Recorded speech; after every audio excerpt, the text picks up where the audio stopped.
하나님의 말씀 시편 137편 1절에서 9절의 말씀입니다. 137편 1절에서 9절의 말씀 우리 한 목소리로 같이 읽도록 하겠습니다. 시작.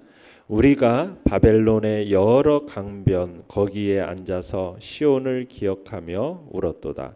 그 중에 버드나무에 우리가 우리의 수금을 걸었나니 이는 우리를 사로잡은 자가 거기서 우리에게 노래를 청하며 우리를 황폐하게 한 자가 기쁨을 청하고 자기들을 위하여 시온의 노래 중 하나를 노래하라 함이로다.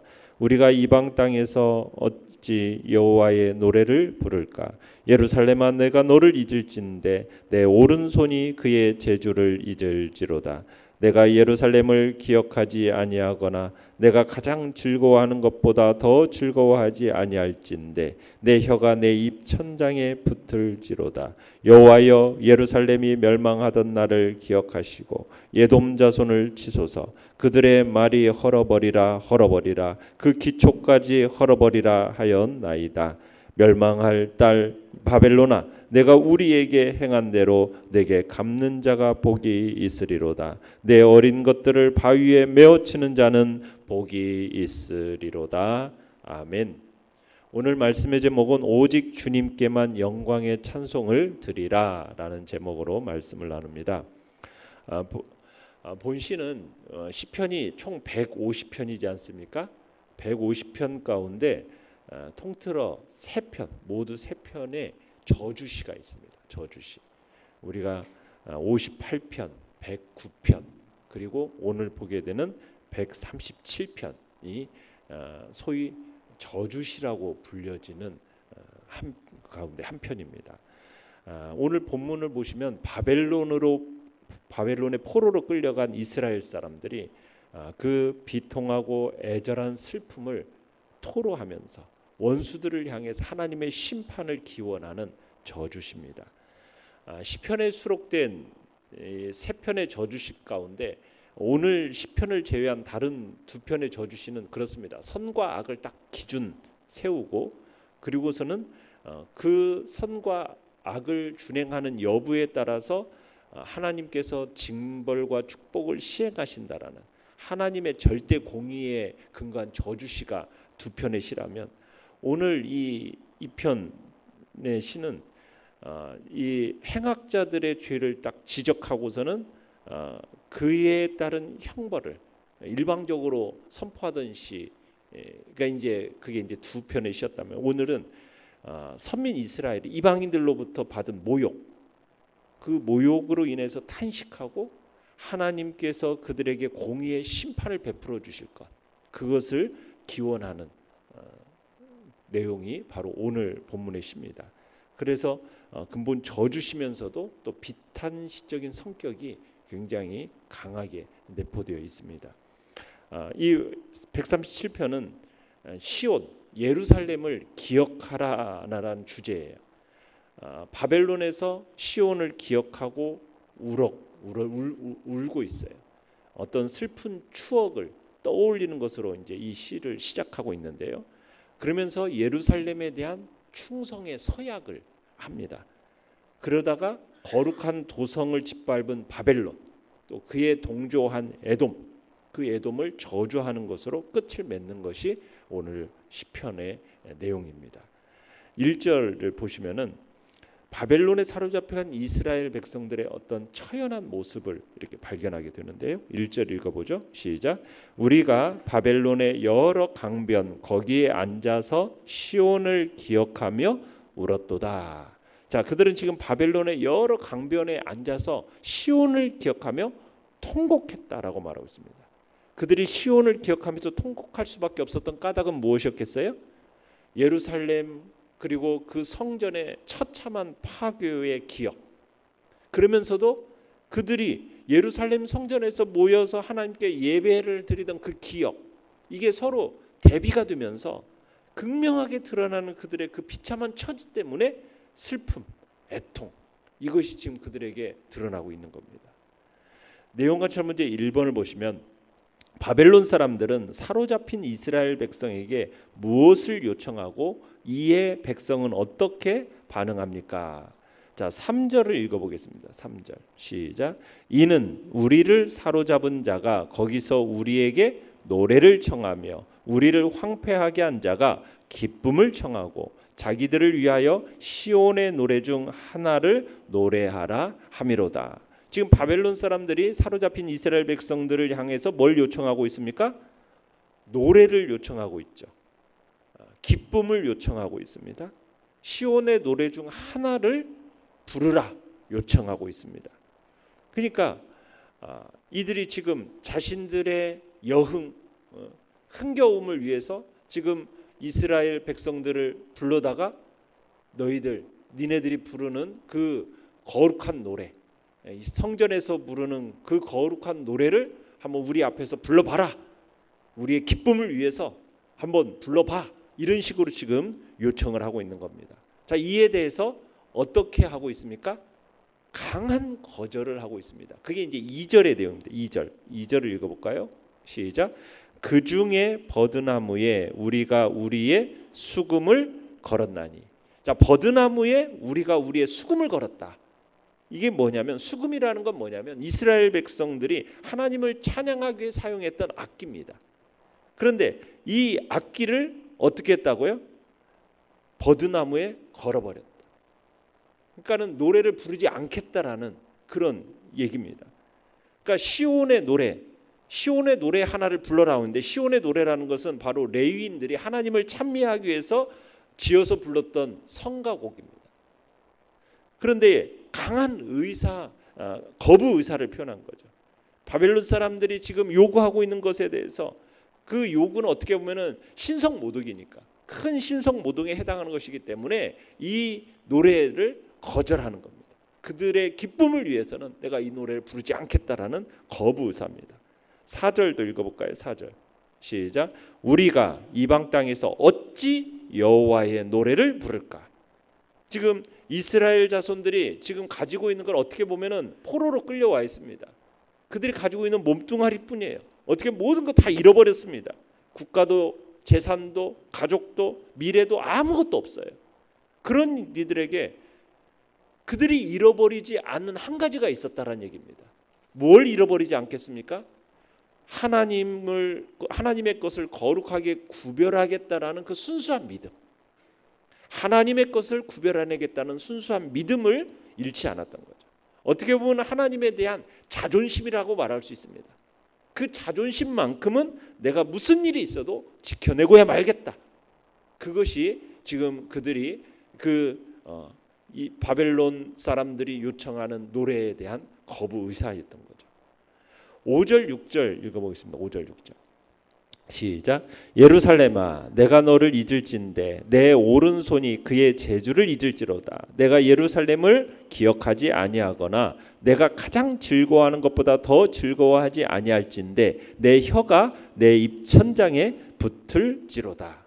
이게 지금 매우 과격한 저주문의 성격을 지니고 있는 말입니다. 지금 비록 바벨론의 포로에 끌려와서 자신의 의지와 상관없이 지금 살아가야 하는 비참한 처지에 있지만, 지금 그 자신은 하나님의 선민이고 하나님을 모신 자로서 오직 하나님만을 섬기고 경배해야 하는 자임을 결코 잊지 않겠다라는 겁니다. 단호한 결의가 담긴 지금 말씀인 거예요. 어떻게 보면 예루살렘을 향한 충성, 예루살렘을 향한 헌신, 이것을 오히려 자신에 대한 저주라는 형식을 빌어서 지금 역으로 표현하고 있는 겁니다. 그러니까 지금 뭐예요? 내가 내 오른손이 저주를 잊을지로다. 내 입천장이 붙을지로다.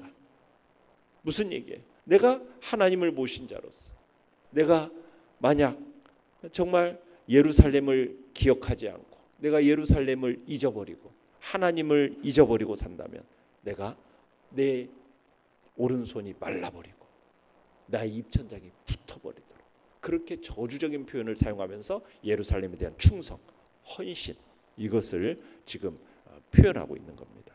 그러면서 이제 7절로 9절에서는 원수를 향한 직접적인 저주를 선포합니다. 내용관찰 문제 2번을 보시면 시인은 바벨론에 어떤 징벌이 내리기를 바랍니까? 자, 7절에서는요. 7절을 보시면은 예루살렘이 멸망하던 날을 기억해달라 지금 이렇게 기도를 합니다. 8절에서는 바벨론아 내가 우리에게 행한 대로 내게 갚는 자가 복이 있으리라. 행한 대로 갚는 자가 복이 있다. 이렇게 행했던 일을 기억해 주시고 행한 대로 갚아달라고 기도하고 있어요. 여러분 이게 정말 무서운 기도예요. 자, 7절 8절 한번 읽어보겠습니다. 7절 8절 시작. 여호와여 예루살렘이 멸망하던 날을 기억하시고 에돔 자손을 치소서. 그들의 말이 헐어버리라 헐어버리라 그 기초까지 헐어버리라 하였나이다. 멸망할 딸 바벨론아 내가 우리에게 행한 대로 내게 갚은 자가 복이 있으리로다. 자, 지금 에돔에 대한 저주를 하고 있는데 에돔이 예루살렘이 파멸하여서 지금 스스로 어떻게 보면은 지킬 힘조차 없을 그때에 이 에돔 사람들이 군대를 보내가지고 남겨진 사람들을 대상으로 잔혹한 약탈을 시작했어요. 뿐만 아니라 도주하는 사람, 저항하는 사람 모두 살리겠습니다. 그리고 아예 남유다 땅의 일부를 강탈해 갔어요. 그리고서는 그곳에서 에돔 사람들이 거하기까지 한 겁니다. 또 바벨론은 어땠습니까? 바벨론은 이 유대를 남유다를 3번이나 침공하지 않았습니까? 그러면서 마지막엔 예루살렘을 완전히 초토화시켰거든요. 유다 왕 시드기야는 어떻게 되었습니까? 포로로 끌려가다가 눈이 뽑혔어요. 두 눈이 뽑혔어요.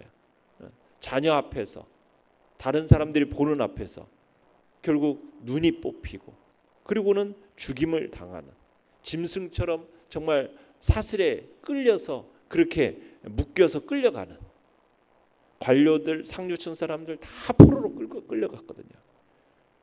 그리고 거룩한 상징의 임재의 처소인 성전은 어떻게 되었습니까? 철저히 다 완전히 다 파괴되었거든요. 짓밟고 더럽혔어요. 모든 성전의 기물들은 약탈됐어요. 그렇게 죄를 서슴지 않았던 것이 바로 바벨론 사람들입니다. 자, 이런 이들에게 뭘 기도해 줬어요? 행한 대로 갚아달라고 기도. 행한 대로 갚아달라. 말 그대로 철저한 패망, 철저한 멸절을 구하는 기도인 거죠.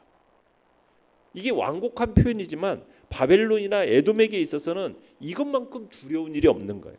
이것만큼 가혹한 저주가 없는 거예요.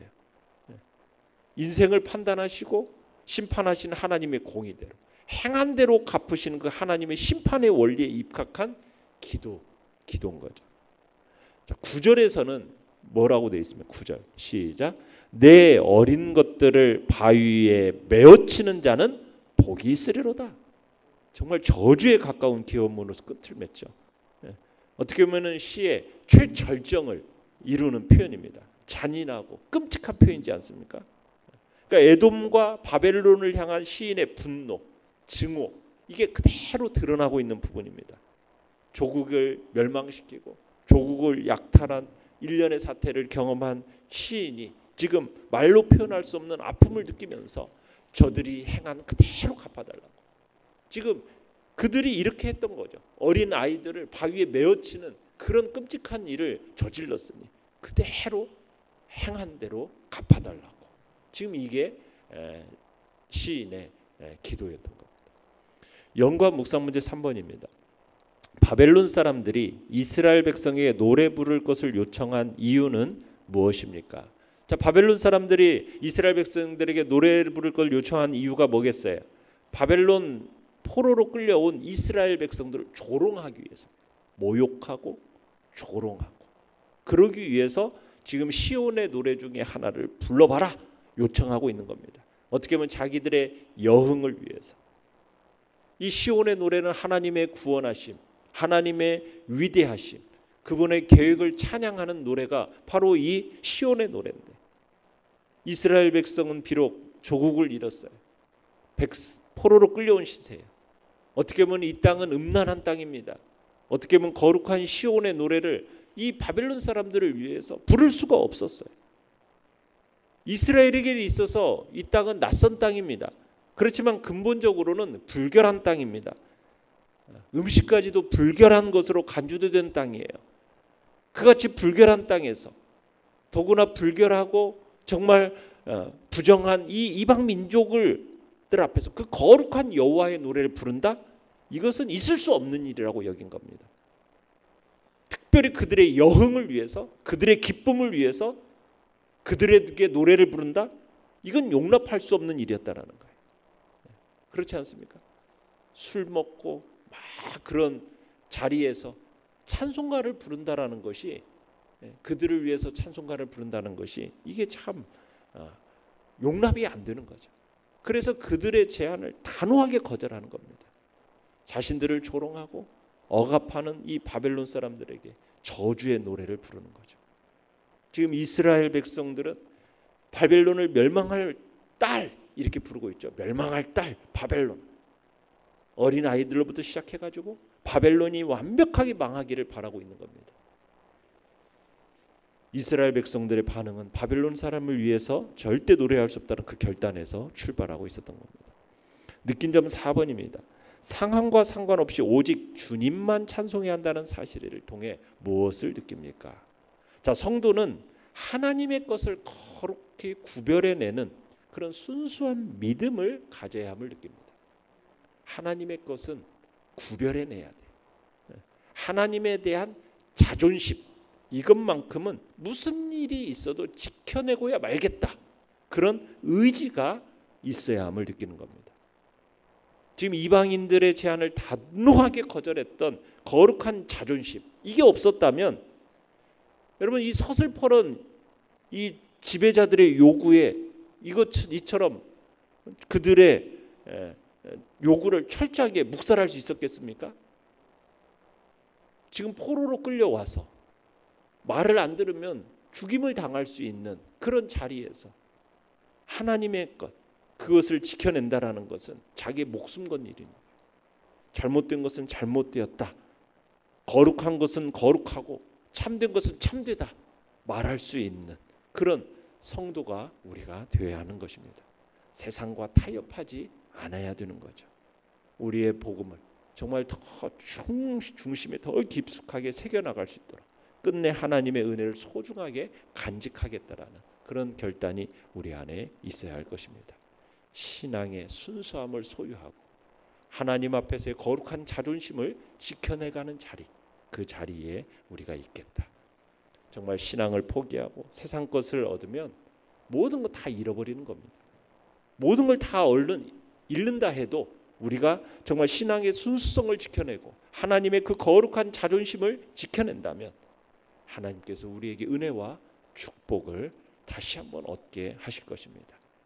정말 스스로 얻을 수 없는 그 영원한 생명의 축복을 누리게 되는 것이죠. 결단과 적용 5번입니다. 내가 주님의 고난을 생각하면서 특별히 부르는 찬양이 있다면 무엇입니까? 예수 그리스도의 희생을 생각하며 주님께만 영광의 찬송을 올려드리기 위해 구체적으로 무엇을 결단하겠습니까? 우리가 주님 앞에서 나의 거룩한 순수한 믿음을 지켜내겠다라는 결단, 어떤 상황 속에서도 나는 하나님의 자존심만큼은 내가 지켜내겠다. 그 주님 앞에서의 그 결단이 우리에게서 너무나도 중요합니다. 그런 마음으로 하나님을 찬양하고 찬송할 때 그 찬송이 하나님 앞에 영광스러운 찬송이 되어질 것입니다. 오늘의 기도 같이 읽겠습니다. 시작. 나를 위해 십자가를 지신 예수님의 희생을 기억하며 주님께만 영광의 찬송을 올려드리게 하소서. 아멘.